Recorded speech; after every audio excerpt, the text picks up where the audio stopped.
Hey, what's up, y'all? We here with another episode. we are. What up? Yo, what up? We here another episode, man, and we out here at Haven Market. You on the air the episode with Jay Will and Jay Ward and Haven Market. We got something to eat because we're hungry.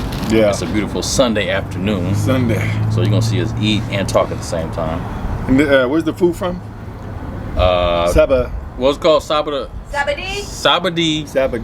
Allow street food. And I got the it's good too. Sheen fried rice. Is this what it's called? Why you say it with the action? Laotian. Why you say it with the action though? Wow. Listen, Sheen fried. Sheen fried fried rice. But edit that out. Man, hey, listen, y'all. If y'all can't take a joke, stop watching right now and just get off. If y'all can't take a joke, y'all can't be woke. I don't know that. But anyway, today we're just gonna kind of like go with the flow and shoot it. So we had a pretty remarkable experience today.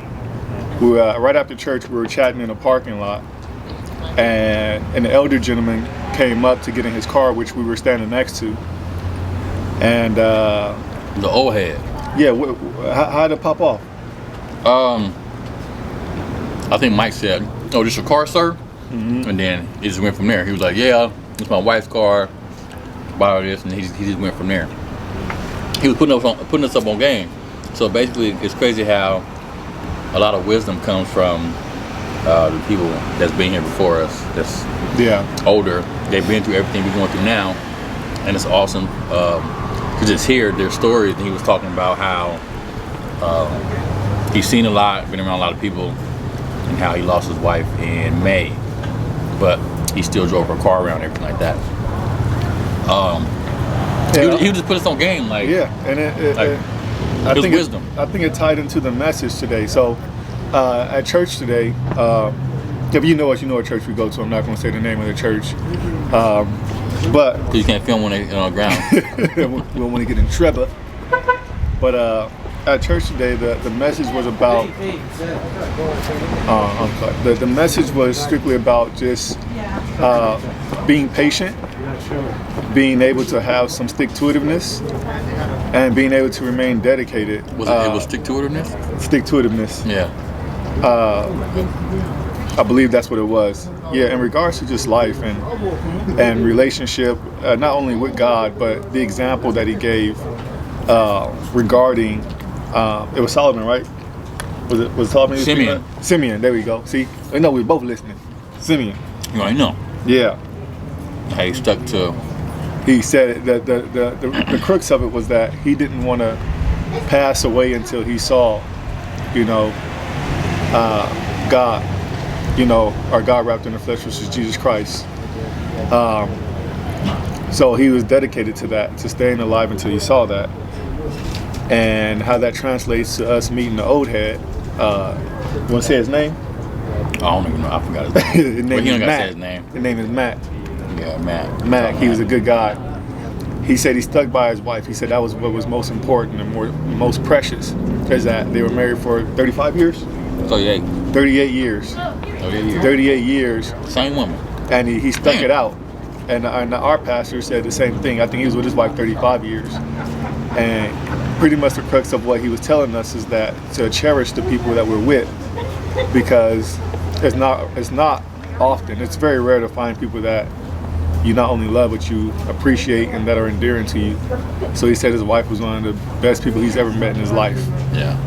And I just looked at him, and as he spoke, some of the things that he was saying was hitting me, because that's, I'm going through something personally, and that's what we all aspire to have is, that person for 35, 40 years plus we share life and we do life with. Mm-hmm. There is no more of this, I'm not going to be here because we're arguing or you don't do enough for me. Once you make that commitment, you're supposed to be locked in. All the way. You lock in and you go through the ups and downs. You don't get into a relationship because you're happy and then get out when you're not happy. It's not a relationship. But that's what a lot of the elderly people say now.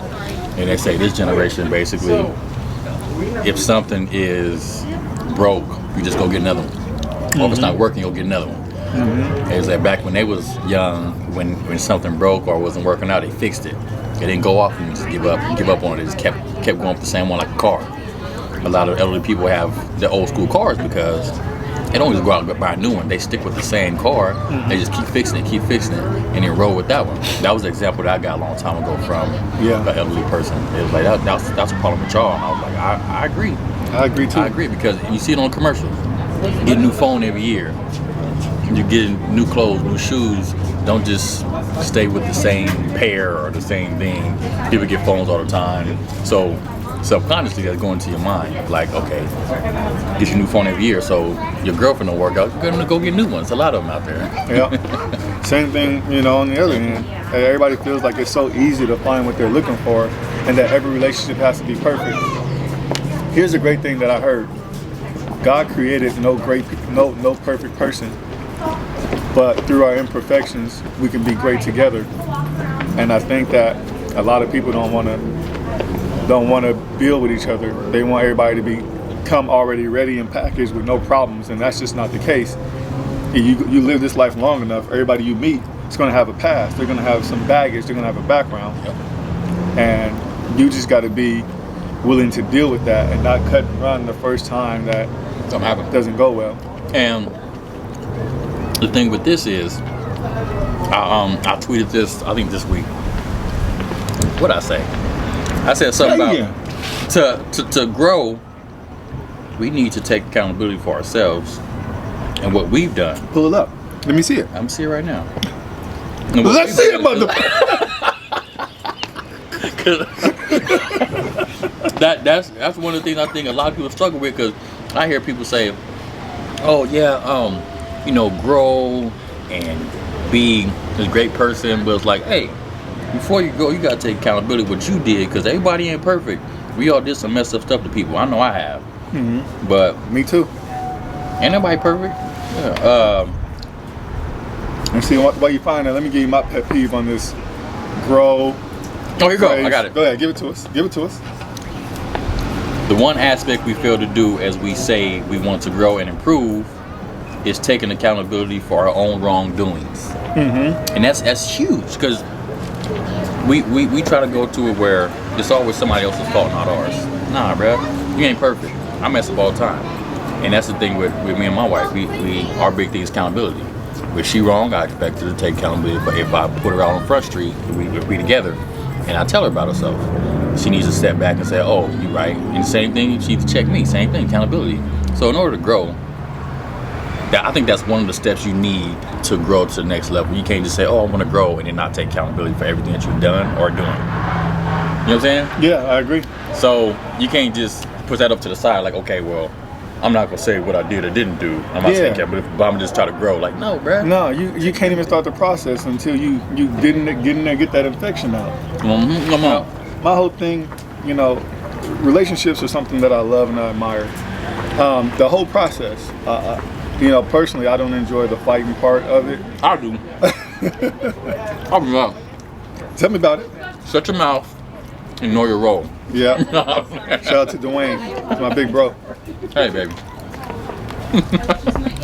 So here's my thing about this growing phrase that everybody wants to use, and time to heal phrase. Yeah. It gets on my damn nerves. Here's why. I'm trying to hear him too. When you want to grow, you act like it's a peaceful process. It's not. Anything that you want to grow, we can. Right now, you see my co-host right here. He's big and strong, right? If you ask him on this journey to get bigger and to be more fit, that stuff hurt. You gotta be consistent. You're gonna wake up sore. I'm sore right now. That process ain't easy, right? It ain't easy. It's painful.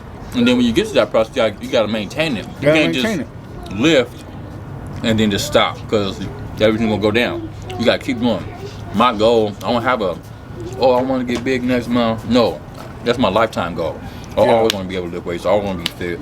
It's a lifetime health thing for me. So you have to go ongoing. It never stops. Growing. And the road never stops. So here's my point with that.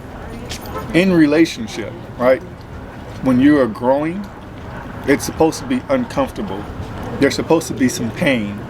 There's going to be some trauma, because anything that you want to grow, sometimes you got to plant and let it grow. You got to give it time. Preach, brother. And it ain't always going to be sunshines and rainbows. You dig what I'm saying? No. So for those of you couples out there who want to grow, you don't separate and say, I'm going to grow or I'm going to heal. That's in cohesion with one another. You want to grow and heal with the person that you're with, you guys start to establish rules in which you guys are going to grow with, and that'll help you guys keep growing together. It ain't no, oh, this person's bad. No, you guys were not adequate enough together to grow and heal together. You don't get into a relationship and then start referring to yourself as I, or me. It's us. Because it's us, it's two of y'all. And again, if there's two of you guys in a relationship, then there's two of you guys versus the issue, not you versus your partner. There you go. Yeah, you like that? Stop, I like that. Man, I didn't see you smoking weed, kind of get you thinking. And you had Tupac got him in there. I get.